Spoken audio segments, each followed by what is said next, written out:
भिलाई का ये मामला इतना शॉकिंग है कि कोई भी सोच नहीं सकता। जानकारी के मुताबिक पीड़ित महिला का पति धारा 307 के केस में जेल में बंद है। जेल जाने से पहले उसने अपनी पत्नी से कहा था कि बाहर उसके दोस्तों से संपर्क में रहना। पति के एक दोस्त ने महिला की भाभी के जरिए अपना नंबर भिजवाया।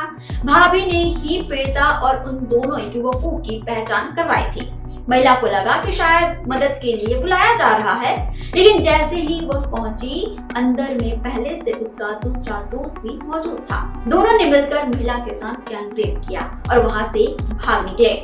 महिला ने हिम्मत दिखाई और तुरंत थाने पहुंची, रिपोर्ट दर्ज करवाई।